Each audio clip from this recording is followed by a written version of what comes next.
Hey, how you doing, econ students? This is Jacob Clifford. I am thrilled that you are here. Let's do it. We're talking about economics case studies. First thing, if you didn't do it, go do it now. Go get the worksheet we'll be working on. This one's actually really awesome.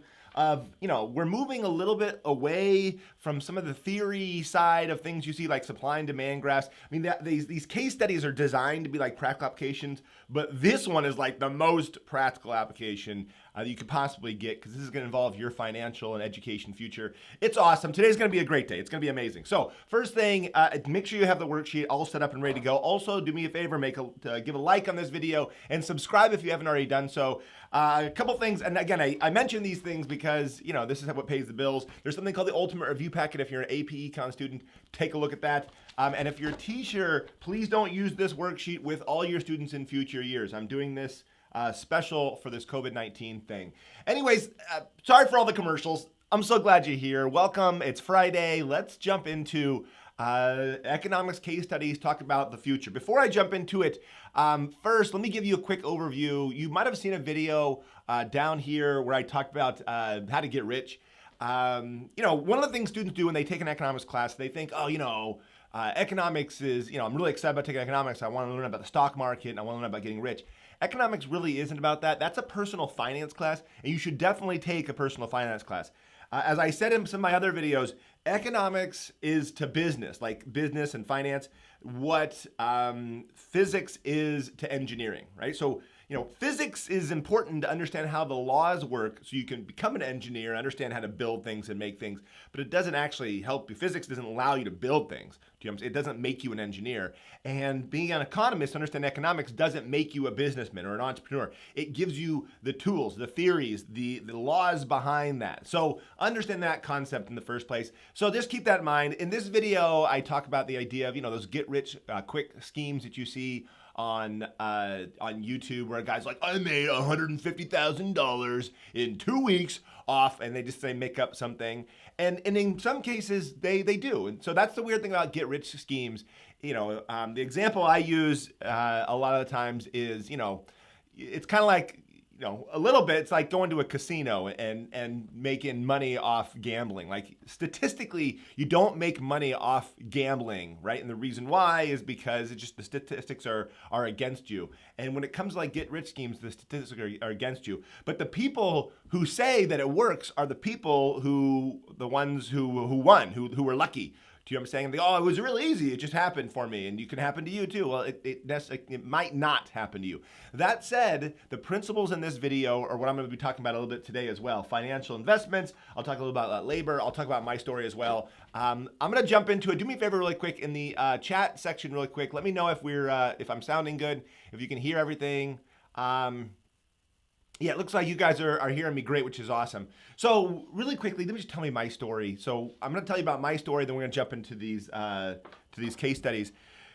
My financial story, I guess. So, I wasn't a particularly good high school student. I was kind of middle of the road. I was smart, but I didn't try particularly hard. Same thing when I got to college. I partied a little too hard. The video I was talking about talks more about that. It shows some pictures of me when I was actually in college. But just understand that, this whole idea of get rich, I wouldn't, when I was born lower middle class, I wouldn't say I'm filthy, horribly rich now, but I'm doing well and I'm comfortable and I have a job that I love and I can do what I want to do when I want to do it. If I want to take vacation time, I can take vacation time. I'm not bound by those things. I'm 43 years old, so there's been a lot of work that got me to this point. I think when I was 30 is when I, got out of complete credit card and loan debt, and I paid all that stuff off. I just did not want to have those kind of loans. And so one of the things that was great for my family is getting out of credit card debt. Paying, so many Americans are just going month to month, and and again, some things are not their fault, like they get sick and they got to pay for medical bills. That might be happening, but a lot of times they just, I want a new sofa. Let's buy a new sofa. I don't think I've ever bought a new sofa in my entire life. I've never bought a new car. I've never bought a new sofa. Everything I get is either on Craigslist or, something like that. And the reason why, to me, it doesn't matter. Some people it does matter, and that's the benefit cost analysis. Anyways, long story short, I consider myself a financial success. Again, if you've seen that video, you get to, actually see my house in this one. But I consider myself a financial success. I am not, however, and this is what I'm trying to get at, I am not a financial advisor. Don't take any of the things I'm going to talk about with you guys today as like, oh, well, Clifford said this is the stock I should buy. That's not how it works. I'm just talking about economics here and hopefully helping you make better decisions. And that's what this is all about. It's about helping you make better decisions. All right, here we go. That said, let's jump into the worksheet. All right, so the worksheet that we'll be doing, we're going to do this. If you can see, the name of the video was, personal finance and labor. We're going to do that in reverse. So we're going to do, the video says labor and personal finance. We're going to do the personal finance part first, and then we'll jump into the labor part. So here's the case study. Let's jump straight into it. What we're going to do, by the way, is we're going to cover this now, and then maybe for the second case study, we'll end up having you can call in and ask me questions. We'll do maybe a Zoom. We'll figure that out when we get there. You let me know what you're interested in doing. Okay, here we go.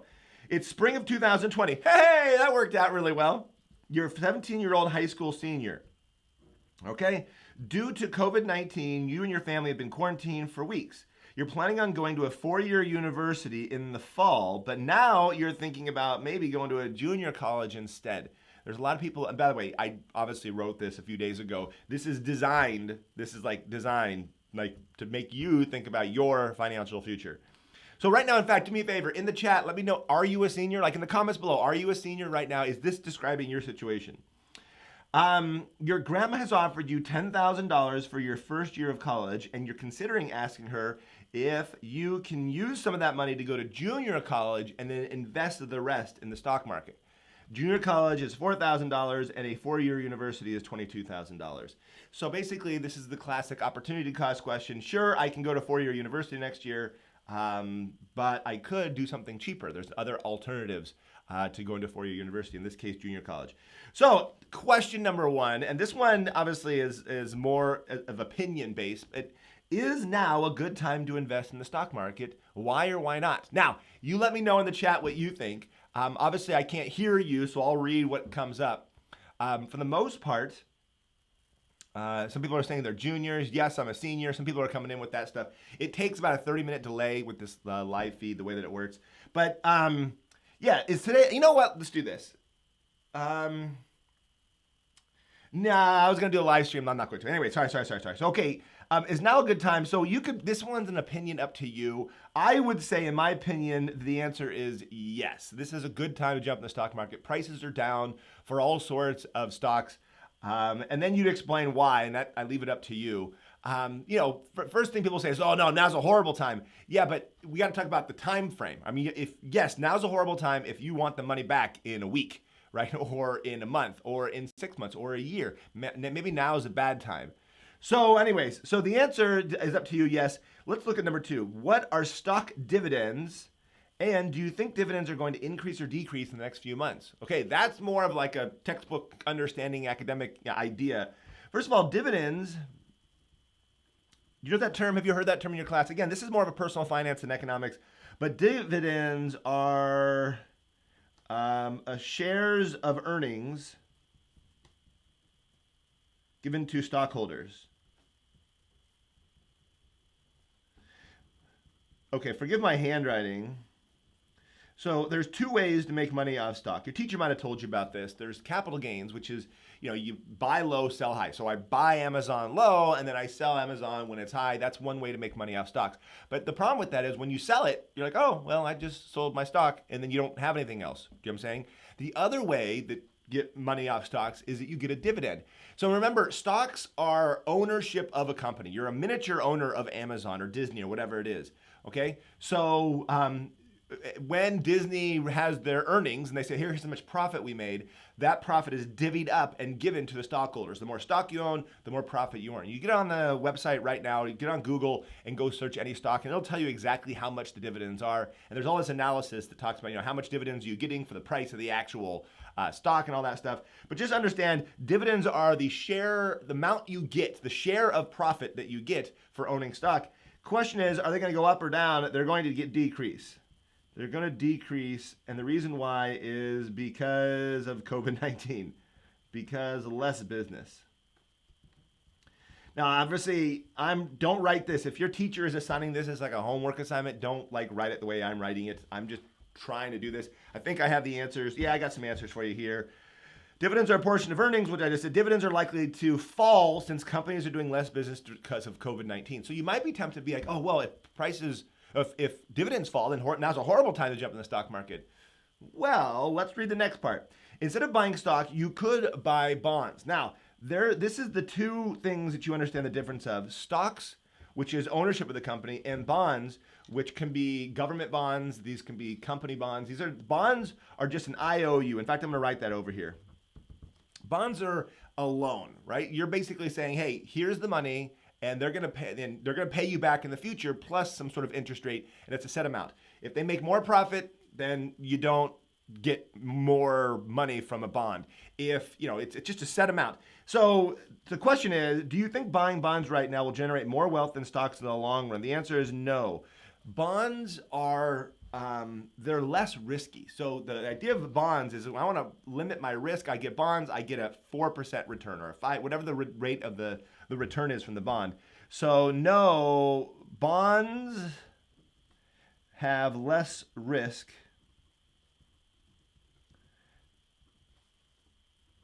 and less money. It's poorly written, but you understand the idea. That in the long run, putting the money in bonds, particularly because interest rates are so low right now, is probably not going to give you very much wealth at all. So understanding that concept, and that's the idea of opportunity cost, right? You can put your money wherever you want. You can save it underneath your mattress. You can decide to put it in stocks. And then when it comes to stocks, which stocks are you going to buy? Are you going to buy individual companies? Are you going to buy an index fund? These are all things that you learn in a personal finance class.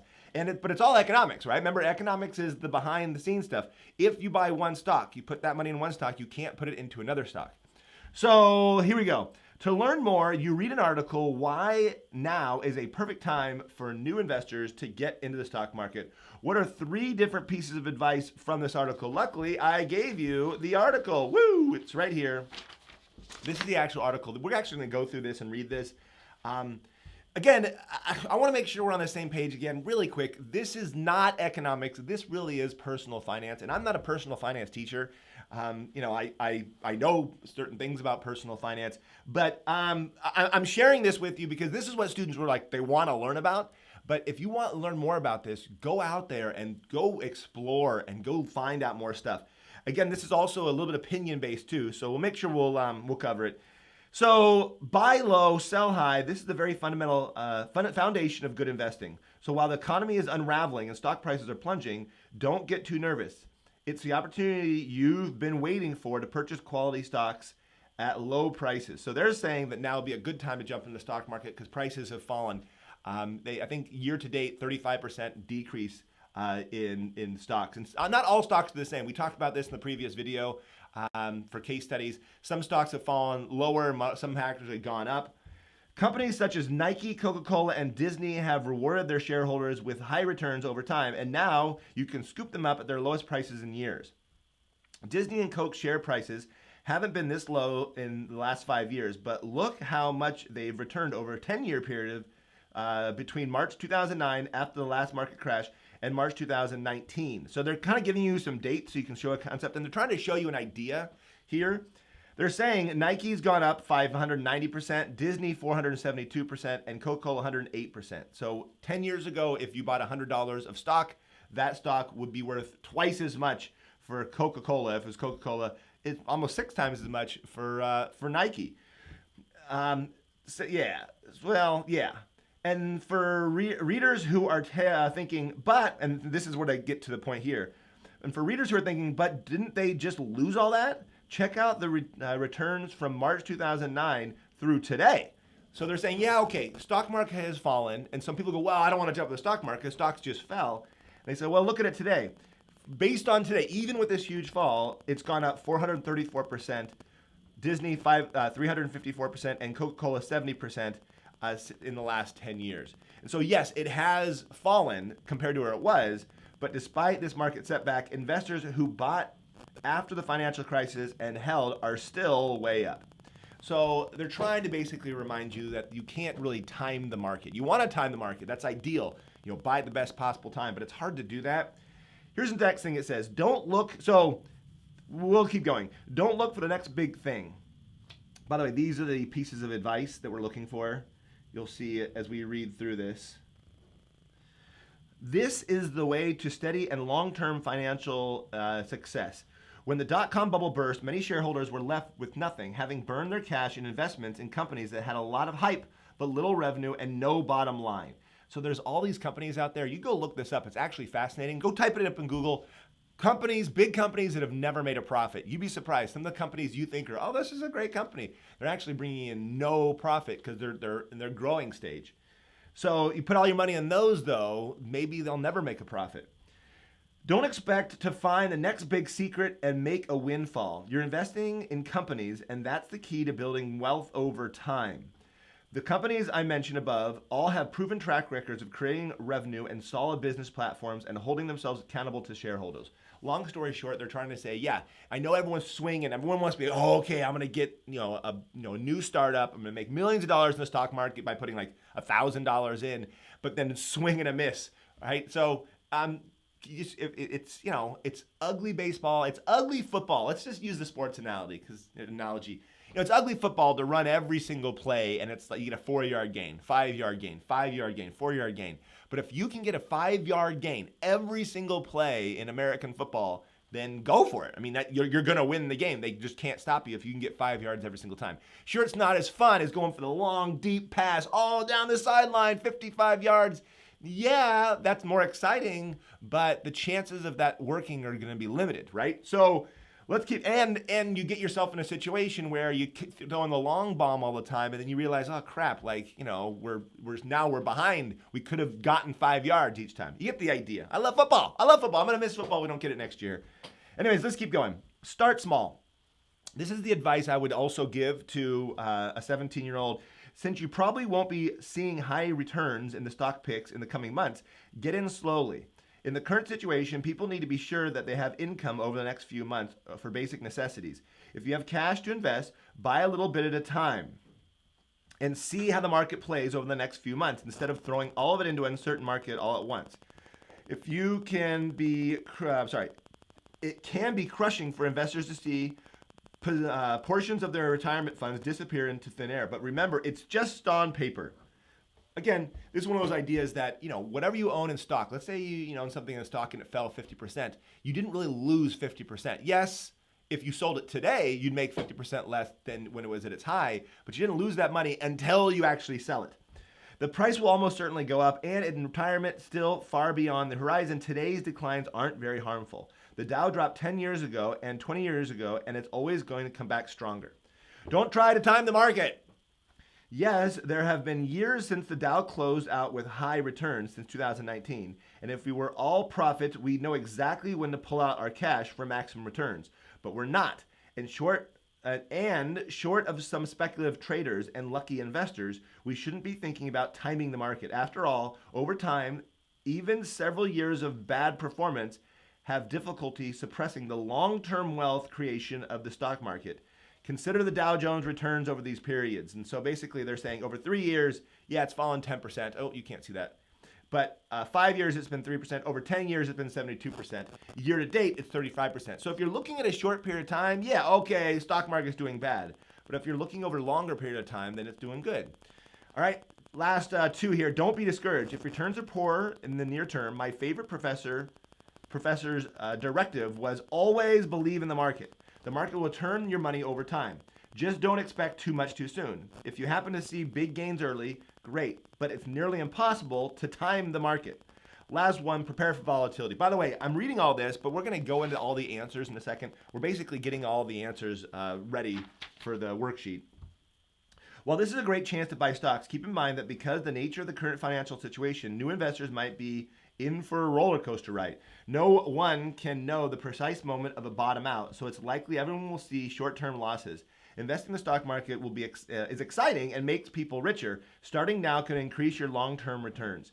Now, this word now is key because when you're young, there's one advice I would give myself, and I wouldn't listen to myself if I was younger because you never listen to adults. But if you invest early, like if you take your summer savings and go throw that in to the stock market or some other investment, over time, it's going to be a smart call. I know you want those, that laptop now or something now, but that's what investing is. It's about making sacrifices and having long-term gains. All right, let's answer some of these questions. Let's do this.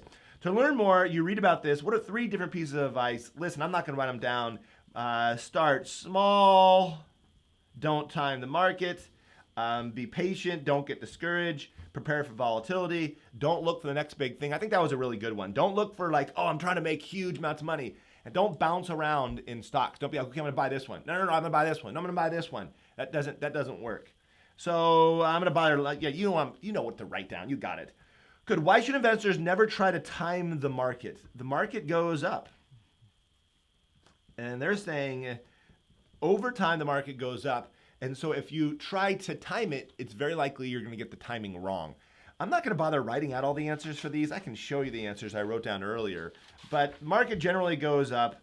So it's very hard to time the market. So the term I've heard, and I love this, is time in the market is better than timing the market. In other words, it's better to put the money in and just let it sit there. Depends on what you're saving for and what your goals are for investing. But time in the market is better than trying to time, okay, now's the bottom, I'm going to jump in, right? And again, today in the world today, I mean, it's so easy. Everything happens so fast. You would think, with stocks, it's the same thing. It's, you get in there, you make $10,000, in 6 months, and then you take your money out, and you're fine. And a couple months later, you do the same thing. It just doesn't work that way. And if it does look that way, then congratulations. Like I said earlier, that's like going to the casino and gambling. You were lucky. You were super lucky. Good. Why is it important for you to know beforehand how long you plan to invest in the stock market? The first thing they ask you when you go to a financial planner is, okay, what's your financial goals? Short term, mid-term, and long term. So are you trying, is this money for retirement? Is this money for college? Are you, trying to buy a house? Like, what's the money for? Because that tells you where to put the money. If it's short term, then you put it in bonds. You put in something that has very, very little risk. If it's long term, you can be a little more risky. So you want to know because, again, I'm going to let you write out the answers for these. For this one, I said, good. If you're looking for short-term gains, now might not be the best time to jump into the stock market. If you have more time, you can wait the ups and downs. You can earn a whole lot more money overall. Next question, what is volatility and why are stocks more volatile now? That term you're going to hear a lot in the news, the idea that's volatility. They talked about a roller coaster ride. So, normally stock prices go up and they go down over time, but volatility is when they're going up and down at faster intervals than normal. People are reacting to new news and prices go up, and all of a sudden, something else changes and prices go down. So it's not weird at all for the prices of any given stock to go up 5% one day and down 5% the next day, which is usually not a normal thing. That's volatility. Right? So the reason why is because people are uncertain. Uncertainty is what markets hate. So volatility is when stock prices rise and fall faster than normal. Uncertainty over the pandemic is causing quick swings in those stock prices. Okay, question 8, question 9. These are for you to go explore. I'm not going to answer them because I can't answer them. I mean, it's up to you. But look at these questions. You plan to pitch the idea to your grandma and show your investment strategy. Identify at least 3 specific stocks or mutual funds that you would invest this extra $60,000. Remember, she's saying, I'm going to give you $10,000. With that $10,000, go to college. If you go to her and say, listen, I'm going to use $4,000 to go to junior college, and I'm going to take the other $6,000 and go put it in the stock market or invest it in some other way, what would that look like? Why did you choose those investments? So right now, what you would do, and not now because you're watching this video, but you get online, start looking around. Seriously, you got nothing better to do. You're at home, right? You got this weekend. You're not going out with your friends. You're quarantined. So sit down and take a look at different stocks. What's the price of Amazon right now? Has it been going up or is it going down? How about Disney? How about Nike? What about those stocks? And then remember the whole idea, and this is not on the worksheet, the idea of diversification. You don't buy just one stock. Something could happen. The CEO could do something crazy, and all of a sudden now you end up with a stock that's significantly. You want to spread out that or buy the idea of mutual funds. Mutual funds or index funds are basically a pile of stocks that you could own instead of just owning one specific company. So go look at this stuff. Learn this stuff for your own. It's really not economics at all. It's all personal finance. And then number 9, this one, if your grandma agrees to give you the $10,000, do you think you should go to junior college or that 4-year university? This one is the biggest and most important question. I have students sometimes who come to me and say, Mr. Clifford, I got into, this private school. It's awesome. And, their parents make a little bit of money. And so they're not going to get much financial aid. It's going to end up costing them $40,000 a year to go to some school. And my first thought, and I don't want to put anybody down and make them feel bad. My first thought is, dude, go to a state school or go to junior college for 2 years. Your parents are going to give you, $80,000 for 2 years to go to college, this college that you want to go to. Say to your parents, listen, I'll go to junior college for 2 years. You give me that $70,000 left over and I'll invest it and let me do something with that money. And what happens is the exact opposite. Students get this idea that, oh man, college is going to be amazing. If you look at transfer rates, so many students, and forgive me, I'm getting on a soapbox here, but a lot of students transfer. Like students will go, I'm going to go to this university, and they transfer out of that university. And that money they ended up spending ended up not being that valuable. And the most important thing is, remember, you can still go to that school. You can still graduate from that school, right? If you wanted to. Now also is an interesting time simply because, think about it, if schools are closed in the fall and we all end up having online classes, like going to the online private school class and paying 50 times more for tuition doesn't make sense if you can do the same thing living at home, because you couldn't, I'm not sure how colleges are going to work in the fall, but let's be honest. If you just kind of take a step back and look at everything and say, okay, right now, if things don't really change much, what's the fall going to look like? It's probably going to look a lot like right now. Students might not be able to go to the university. And if they are, classes are going to look different. High school is going to probably look a little different as well, like what it actually looks like. The point is, and this is crazy times, but it's a good time for you to start planning your financial future and realizing that although times are really tough right now, there's cards that can be played, even if you don't have money, right? If you don't have money right now, and I know it'll be hard to find a job right now, at least kind of have a plan in place. And maybe when the economy starts coming back, you go get, a job and just work your tail off, knowing that I'm going to take some of that money, go throw that and invest that, not just, buy a new iPad or whatever the heck you're buying, or video games.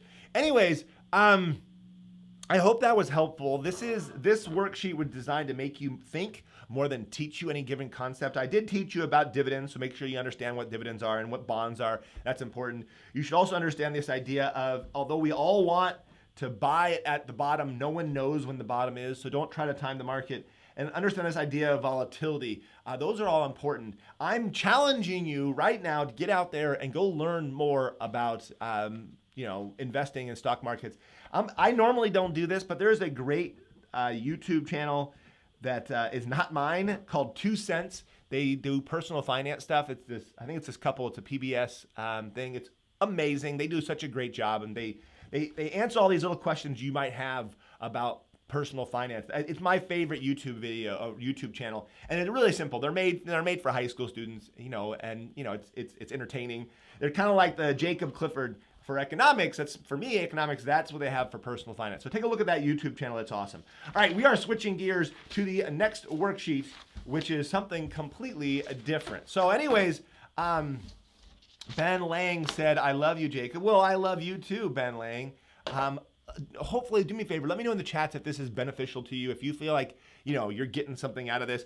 We're going to switch gears. Many of you are seniors. Economics is usually a senior class, and so you're starting to think about okay, what's college going to look like next year? How am I going to pay for it next year? What is the labor market going to look like when I finally get out of college, or if I'm going straight into the labor market? And luckily, that's exactly what we're talking about next. The labor market. Here we go. We're talking about the labor market. The first thing we got to do, and again, I don't want to spend too much time with you guys, debating or any of that kind of stuff, but I do want to show you a few things. The first thing I want to do right now is I want to set up a Zoom meeting with you right now. Jump onto Zoom. I'm going to write down the invitation code. So 96964994006. So there's the invitation code right there. Hopefully you can see that. And you can. Perfect. And then the password is going to be 4K. That's a big K, capital K, UUPA. All right, let me double check those numbers. 969 614 99406. There it is. So right now, jump on board with me as you guys jump into this this class. We might not get everybody simply because, quite frankly, I can't get everyone in. I'll try my best to try to get everybody in and add people. So if you end up waiting, you're waiting. Do me a favor though, turn off your audio on YouTube so you can hear me directly, because you won't be live with me. You'll be 30 seconds off. So right now, cut off your YouTube, please. I'm going to mute you all for a second. We're getting people in. This is awesome. Thank you so much. So let's I'll give you 20 seconds here as people come in and jump on board. Basically, I'm just going to be asking you questions and saying, okay. And by the way, as we're doing this, and so we're not wasting your time, let's read this scenario here for, I know some of you guys are waiting. Just wait. I'll jump in. Let's read the scenario here for the case study. So you're 20-year-old and you've just finished your second year of college. You've taken all your general classes at your university, and your university counselor wants you to declare a major. Your friend Carl says that you should follow your passion and pursue a career in something that you would do for free, right? You might have heard that advice before. Oh, you can't see that. Sorry. The advice, is, if you do something you do for free, then you'll always be happy. And that's what he says. That way, no matter what your salary, you'll always be happy. Your friend Adam disagrees. He says that you should research the highest paid degrees and pick something that will earn a lot of money. Adam just sent you a link to the highest paying college degrees. Do me a favor, click on that link right now and go look at that website. I'll open it up for you guys in a second too. But go ahead and take a look at that. We'll answer some questions about that concept as I add more people in to the course here, to the Zoom meeting we're having. Okay. So, jumping on that website, it's actually fascinating stuff. They give you several different columns of information, as you'll see. I'll put up my screen in a few moments here, but I'm waiting for people to jump in. If you look at some of the questions, again, the questions are, according to the website, what are some degrees that earn the least amount of money? What are the downsides of pursuing a career that you would do for free? What are some degrees that earn the most amount of money? So if you want to answer those three questions right now and start that process, totally you can do it. But take a look at these, because remember, you're going to college. If you're a high school or a college student, like you're going to choose a major, or you're in the process of getting a major, and it's kind of important to know this stuff. All right, I think we have enough people in. If you have to wait for us, that's cool. But I'm going to turn off the audio, or turn on the audio. So here we go. I am unmuting you guys. Go ahead and say hi. Hello, nice to see you. This is awesome. Okay, so what we're gonna do is we're gonna look at that website a little bit, and then let's analyze some of these. We're talking about the labor market. We're talking about majors. So first thing we gotta do is I gotta show you my main screen, and I'm gonna bounce around here a little bit. So here we go. This is the website that you're looking at. Go ahead and turn off your audio. For the people who you should be able to see me. Yeah, you're good. Okay, so college salary report, highest paying jobs with a bachelor degree.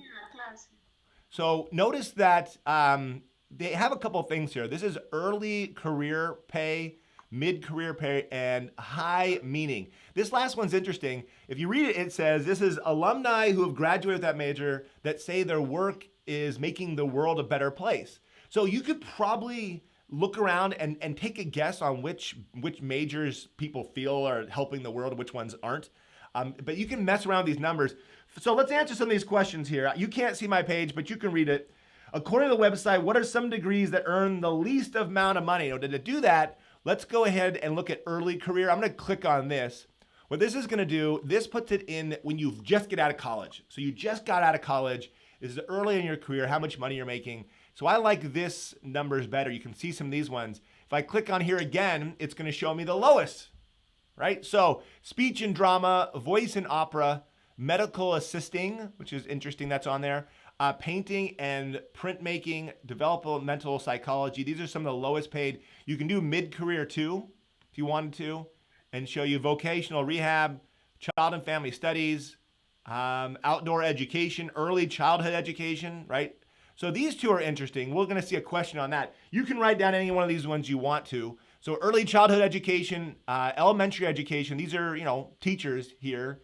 Let me ask let's look at the second question. What are some downsides of pursuing a career that you would like to do for free? Go ahead, the people who are here in the Zoom, go ahead and tell me what you think.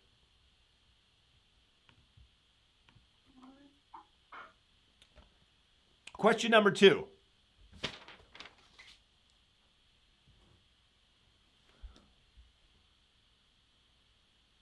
I don't know the answer. The question is, what's the downside of pursuing a career that you would do for free, right? So basically saying, hey, I love painting. I'm going to be a painter and you wouldn't have to pay me to be a painter. So I'm going to go ahead and explore that major and that's the major I want to choose. What's the downside? You don't get paid. Yeah, less wages, lower wages. Why though? Let's make sure we understand why. Why is that?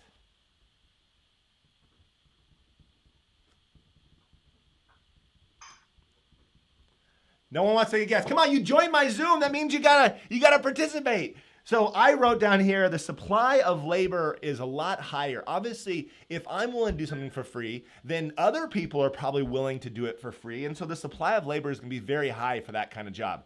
And that's what's driving down those lower wages. All right, what are some degrees that earn the most amount of money? Well, we gotta go back to that thing. I'm gonna let you guys take a look at it. You can see the highest paid majors.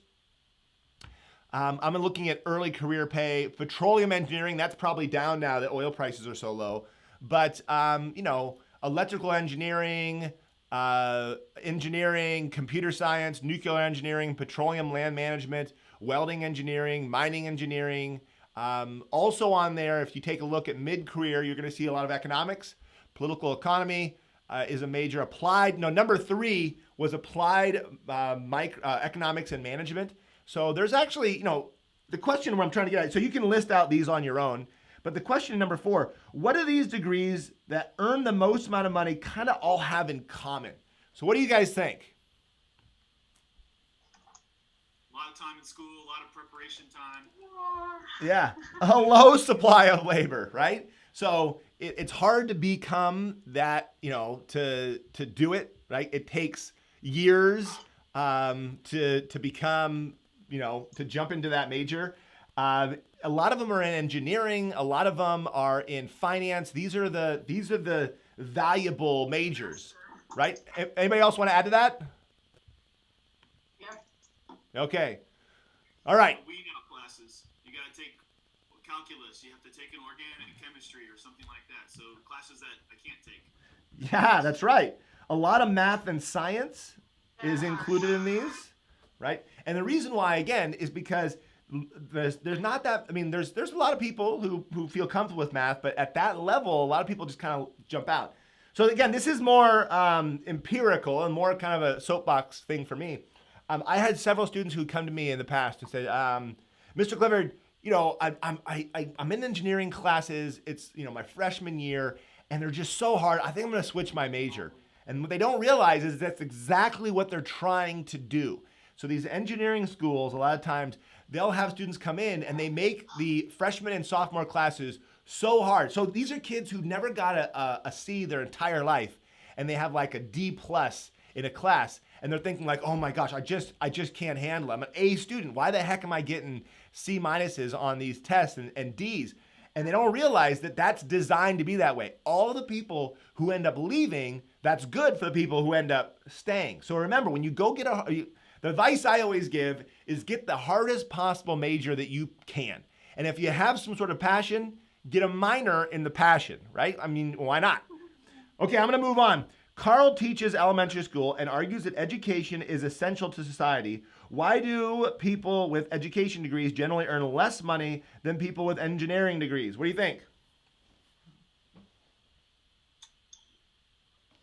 I just think that's mainly because of the way the U.S. is set up. Okay. In Japan, they value education so much that some of their teachers actually get paid in the millions of dollars. Some of their teachers? So, okay. Okay, so I know that in some countries in like Scandinavia have the same situation. They have, they pay teachers more, and it's a value thing. So one of the things might be like social value might be a factor. In fact, if we go and take a look at that meaning index on that website, you can actually see who values their job and thinks they're helping the world. Anybody else want to add any other reasons why? So one reason might be because society just, in the United States, doesn't value education, so we don't pay teachers very much, right? Any other reasons? That's true. Any other reasons? It's easier to get a teaching degree. There it is. It's a higher supply of labor, right, is one thing. And the other thing is, and this is the biggest one, is it's hard to value. An engineer who works on a project and that project ends up bringing billions of dollars into the company, you can put a value, a literal dollar value on how much revenue did this person make. A salesman is a perfect example of this. So if I hire a certain salesman and our sales go up because the way that he or she is organizing and connecting with customers and all that kind of stuff, then next is, okay, here's how much I'm bringing to the company. I'm extremely valuable. How valuable is a teacher? That's harder to actually do a dollar and cents calculation. So it kind of goes back to this first idea. A lot of people always say, oh man, we should pay teachers so much more. We should pay teachers so much more, pay teachers so much more. And then people say, if you did that, then you say, well, would you become a teacher? Like, heck yeah. If teachers got paid more, then I'd go do it. But if people are going to supply their labor as the wage goes up, that's going to drive down that actual wage because there's all these teachers out there, right? So it's just kind of supply and demand. Let's take a look number 6. 6, Carl is thinking about developing an educational website to help elementary students. What could the government do to encourage the creation of more education websites? So now we're actually bringing in some of the government into the labor market. What could the government do? Subsidies. Yeah, they could do a subsidy, which they have done. They could subsidize that. This would increase the supply by lowering costs. So by definition, a subsidy is really trying to lower the cost of production to allow more of something to be produced. In this case, if the government really does value education, they could totally say, all right, let's get out there and do it. Let's provide more things. What's interesting about education, though, in most cases, the government is not trying to promote more ideas for education. They're kind of holding back. So, having all the kind of regulations we have on schools and different things in some ways kind of holds back the supply. Whereas, if you open that up a little bit, that might change things. I'm going to switch gears. We're going over to Adam. By the way, did anybody pick up on why I use Carl and Adam? Any teachers out there picked up on those words? Come on, someone jump in. What is it? Adam Smith. Adam Smith and? Karl Marx. Karl Marx. Yes. And my joke here is, and again, I'm not making fun of communism per se, but, Karl is a little bit more, a little more kind of, mind in the clouds. We should focus on, something that's not about money. And Adam's a little bit more practical and it's like, listen, well, money is important. Adam has a computer science degree and sent you another article about electric self-driving cars. What jobs will be positively affected by the widespread use of electric cars and why? And then what jobs will be negatively affected? This is the reason why I'm doing this section here is to remind you that yes, when you get a major or when you jump into a certain job, you got to be thinking, okay, what's going to happen in 2 years, or in 5 years, or in 10 years?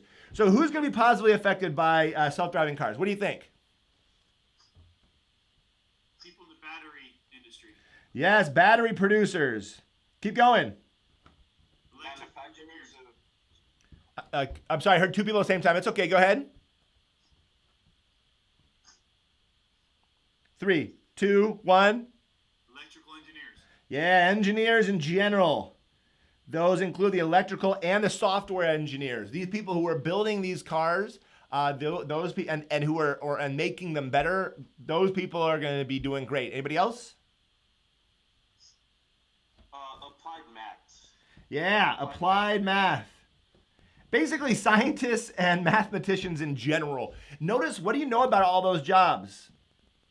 They are white-collar jobs, right? These are all white-collar jobs, require a lot of education. And that's kind of where the world is moving a little bit to some extent, at least in that particular area. What jobs are going to be negatively affected?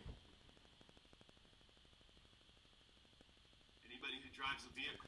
Drivers, and what else? So that the trick in labor markets is, okay, it's going to affect the drivers, okay, and then start expanding beyond that and identify other people.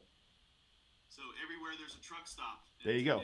Across America, which is a lot of places. Yeah, truck stops, restaurants, the people who, all those potential areas are people who, you have a truck stop and it's great and it makes a bunch of money. All of a sudden now it's kind of like the scene from the movie Cars.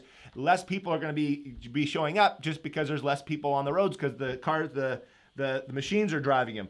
So, and we can keep creating this list. Anybody else want to think of one that's going to be that you wouldn't normally think of? Say it again. Hotels? Hotels, yeah. Potentially hotels could be hurt. So if you went into hotel management, that could be potentially a problem. Again, markets change over time. And I guess you know what I'm trying to get at here is you got to be thinking not just, okay, now, but 5 years from now, 10 years down the line. Why are computer science and engineering degrees so valuable? We kind of talked about this earlier. These are the ones, the people who are making these goods and services that people want. Everybody has a cell phone in their pocket. Everyone's using this technology. And so they need those computer science and engineering degrees to do it. Now, I do want to point out, and this is actually super important, I talk a lot to my students about this idea. Sometimes people go, listen, I have no interest in engineering. I'm not a STEM kind of person. It's not my style. We're going to need plumbers. We're not going to get a robot to come into people's houses and redo their plumbing. Plumbing, like seriously, I know this sounds like I'm not pushing anything on you. I'm just telling you. You take 2 kids in your high school, right now, and you go, okay, one's going to go off to college, right? And another one, it knows that they could maybe go to college, but instead they're going to become a plumber. They're going to spend, let's say, 10 years doing the work themselves, knowing the goal is eventually to own their own company and hire people to do the work for them. The guy who becomes the plumber probably will make more money in 10, 20 years, or even beyond that, depending on what he does with that money, because, people are going to need plumbers. So those blue collar, it's like the world kind of pushes blue collar bad, white collar good, but that is totally not the case. Especially if everyone goes white collar jobs, then those blue collar jobs, they need to be done by somebody, and that's decreasing the supply of them. Again, I feel kind of soapboxy, but you understand the idea is, becoming a truck driver is not the good thing to do right now, but there are other great jobs that you can do, and the goal is to think like an entrepreneur, to think like a businessman. Okay, how am I going to make money off this in the long run? All right, last one. Do you agree with Carl or Adam? There is no right answer, so don't get me wrong here.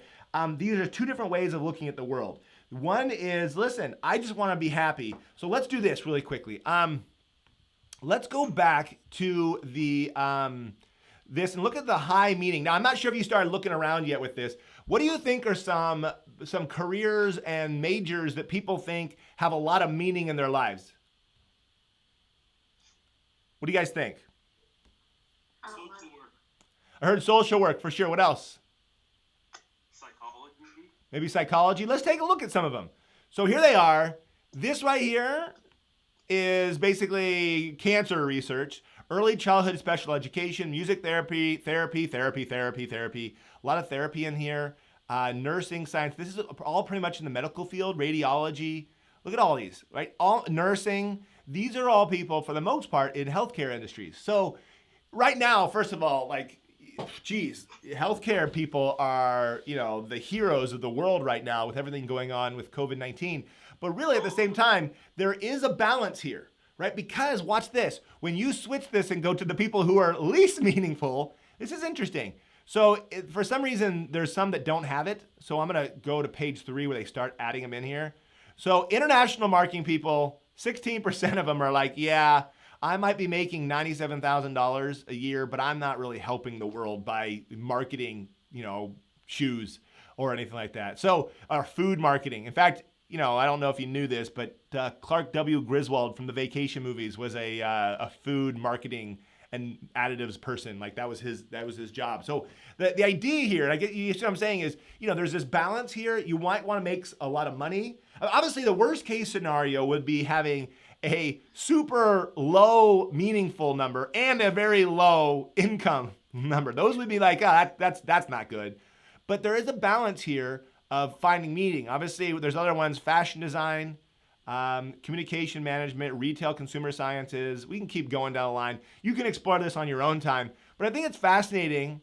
What you'll come across, of course, there's economics and math, right? We said this is 17th, watch this, 17th on this list, which means $127,000, which is a very high mid-career earnings, but only 31% of them feel like they're actually making a difference in the world. And that's important. Do you know what I'm saying? That's all part of it. But anytime you feel like you're making more importance in the world, you're also going to end up with more people wanting those exact jobs. So I leave it up to you. What do you guys think, though? I just want your opinion. Who do you think was more right? And you can't pick both. You got to say one or the other. You think Carl or Adam have it right for this one? Adam. You guys think Adam? Let's hear someone tell me about Carl. Anyone agree with that idea? Yes, in my opinion, Carl is the best because, if you have a passion, a strong passion for something, you might be able to become like one of the best in that field and earn enough money to make a living out of it. Perfect. I love it. And the thing is, and thank you for sharing. I appreciate it. And it's great to have someone stand up and say, here's my beliefs. That's awesome. The reality is it's up to you. Your whole life is up to you, but you get to choose. And that's the part that's awesome, is you get to say, okay, do I want to go for the money, but maybe get a little bit less happiness? Or do I want to go for the happiness, but I don't get the money? Obviously, and here's what I'm trying to get at, and this is what I'm trying to get at the most, is everyone wants maximized happiness and maximized income, right? But there's one thing, and only one thing you learn in economics on day one, and what is it? Scarcity. You can't have it all. You want to have it all, but you can't have it all. So you want to have as much happiness and much income. First of all, back up. These things are not directly related necessarily. Income isn't make you happy, and you don't have to have money to be happy. But the idea that people go, oh, it's okay, I'm going to be rich, and I'm going to be happy, I'm going to have the job I love, Now, that said, like the gentleman who just spoke, many years ago, I had a student who came to me. This is a high school student who said, "Listen, Mr. Clifford, this is true." She goes, "I'm gonna be a Disney princess. Like I want to be a Disney princess." And I was like, "Okay." She's like, "No. Like I thought she meant like at home." I'm like, "Okay, do your thing." She's like, "No. I'm gonna go work at Disneyland. I'm gonna be a Disney princess. That's what I want to do." And she sang a little bit, and she was in like performances, and she had the face and the figure. You could potentially see, yeah, okay, I can see this, working out for you. But inside, I was like, you know what? The chances of you being a Disney princess are like none. Like you're just not. The chances are so limited and small. There's only like 5 Disney worlds in the world. So getting a job there is gonna be hard. You have to move to one of those places. It's gonna be hard, and it's the supply is really low. And so I was gonna tell her that and say, listen, you should probably come up with some other plan. And I didn't. I held back. And then 2 years later, she came back to the school and she says, "Guess what, Mr. Clifford? I work at Disneyland. I'm a Disney princess now." I was like, "Holy crap! Okay, congratulations." So. Yes, follow your dreams. There is a great video which I think is all students in high school should watch. It's called. In fact, let me pull it up here on my screen. And we're not going to watch it only because I don't want to. But it's actually the website is definitely one-sided. Follow your dreams. It's right here. Don't follow your passion. Again, it sounds one-sided here, but it is a little bit. But this is on a website called PragerU. Who's this guy? Okay. Anyways, take a look at this video. It's actually kind of interesting what his arguments are about this concept about following your passions. This guy, Mike Rowe from Dirty Jobs. You know, again, a little one-sided on one side, but it's interesting thought to have of balancing things out. And he makes a good, solid argument on why maybe not going to college works for a lot of people. I don't know if it's going to work for you, but it might. So anyways, thank you so much for joining me through today.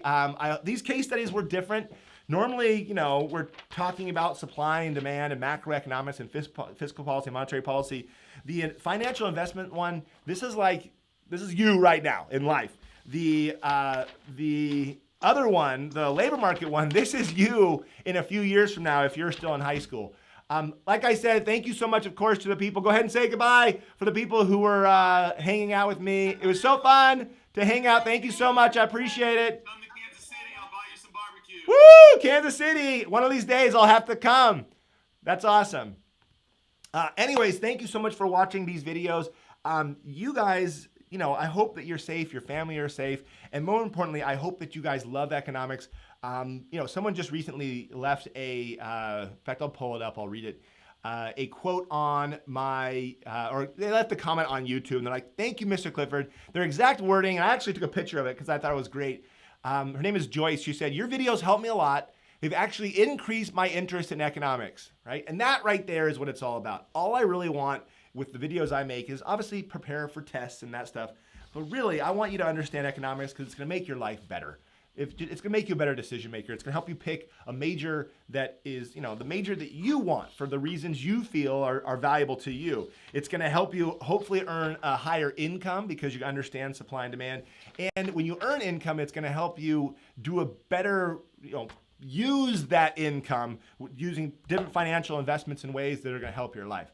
Anyways, thanks so much for watching this video. Take a look at the Ultimate Review Packet if you haven't done so. If you're a teacher, do me a favor, contact me, send me an email. I have all sorts of resources, PowerPoints, activities, resources to help you and your students learn.